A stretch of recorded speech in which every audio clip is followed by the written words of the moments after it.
بسم اللہ الرحمن الرحیم۔ بہنوں، بھائیوں، دوستوں، آج کی تفسیر ہے سورہ النساء کی آیت نمبر 13، 14، 15 اور 16۔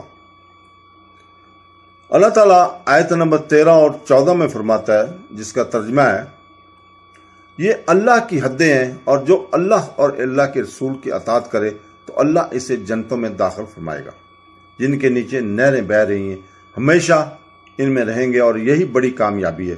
اور جو اللہ اور اس کے رسول کی نافرمانی کرے اور اس کی تمام حدیں سے گزر جائے تو اللہ سے آگ میں داخل کرے گا، جس میں وہ ہمیشہ رہے گا، اور اس کے لیے رسوا کن عذاب ہے۔ وراثت کے مسائل کو اللہ تعالیٰ نے اپنی حدود قرار دیا اور ان کے توڑنے کا اللہ کی حدیں توڑنا قرار دیا ہے۔ اس سے معلوم ہوا کہ میراث کی تقسیم میں ظلم کرنا عذاب الہی کا باعث ہے۔ اس سے ان مسلمانوں کو عبرت پکڑنی چاہیے جو لڑکیوں یا دوسرے وارثوں کو وراثت سے محروم کرتے ہیں۔ حدیث مبارکہ ہے، جو اپنے وارث کو میراث سے محروم کرے، اللہ تعالیٰ قیامت کے دن اسے جنت میں اس کے حصے سے محروم کر دے گا۔ تو دوستو، جو اللہ اور اللہ کے رسول کی اطاعت کرے تو اللہ سے جنتوں میں داخل فرمائے گا۔ اس آیت میں سید المرسلین صلی اللہ علیہ وسلم کی اطاعت پر جنت کا وعدہ ہے، اور اگلی آیت میں حضور پاک صلی اللہ علیہ وسلم کی نافرمانی پر جہنم کی وعید ہے۔ اس سے معلوم ہے کہ سرور کائنات صلی اللہ علیہ وسلم کی اطاعت فرض ہے اور آپ صلی اللہ علیہ وسلم کی نافرمانی حرام ہے۔ نیز کسی بھی حد شرعی کو توڑنا حرام ہے، لیکن تمام حدود کو توڑنے والا کافر ہی ہے، یعنی جو ایمان کی حد بھی توڑ دیتا ہے۔ اور اگلی آیتوں میں یہی مراد ہے، کیونکہ وہاں نافرمان کی ہمیشہ جہنم میں داخلی کی وعید ہے، اور جہنم میں ہمیشہ کا کافر ہی رہے گا، مسلمان نہیں۔ اس طرح آیت نمبر 15 میں اللہ تعالیٰ فرماتا ہے، جس کا ترجمہ ہے، اور تمہاری عورتوں میں سے جو بدکاری کر لیں ان پر اپنوں میں سے 4 مردوں کی گواہی لو، پھر اگر وہ گواہی دے دیں تو ان عورتوں کو گھر میں بند کر دو یہاں تک کہ موت ان کی زندگی کو پورا کر دے یا اللہ کے لیے کوئی راستہ بنا دے۔ ان پر اپنوں میں سے 4 مردوں کی گواہی، مطلب مسلمانوں میں سے جو عورتیں زنا کا ارتکاب کریں، ان کے بارے میں حکم دیا گیا کہ ان پر زنا کے ثبوت کے لیے 4 مسلمان مردوں کا گواہ ہونا ضروری ہے، جو عورتوں کے زنا پر گواہی دیں۔ اور ایک قول یہ ہے کہ یہاں احکام سے خطاب ہے، یعنی وہ 4 مردوں سے گواہی نہیں دیں گے۔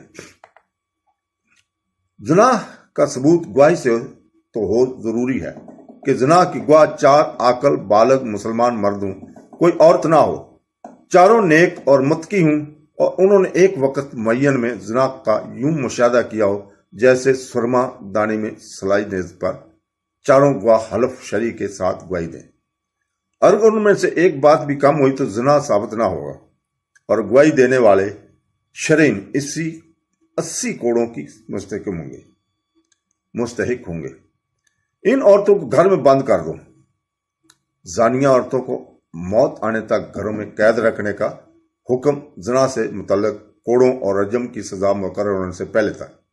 جب زنا کی حد کے بارے میں احکام نازل ہوئے تو یہ حکم منسوخ ہو گیا۔ زنا اور قذف کی سزا کا بیان سورہ نور آیت نمبر 2 اور 4 میں بیان ہوا ہے۔ اس آیت میں زنا کرنے والوں کی سزا سے متعلق بعض احکام بیان ہوئے۔ اس مناسبت سے ہم یہاں زنا کی مذمت پر 4 احادیث ذکر کرتے ہیں، تاکہ مسلمانوں پر زنا کی کیا بات اور بربائی مزید واضح ہو اور وہ اس برے فعل سے بچنے کی کوشش کریں۔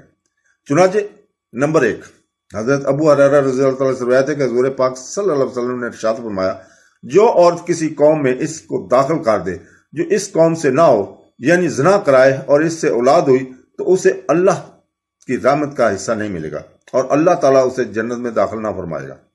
نمبر 2، حضرت عبداللہ بن عباس رضی اللہ تعالیٰ عنہ سے روایت ہے کہ رسول پاک صلی اللہ علیہ وسلم نے ارشاد فرمایا، جس بستی میں زنا اور سود ظاہر ہو جائے تو انہوں نے اپنے لیے اللہ کے عذاب کو حلال کر لیا۔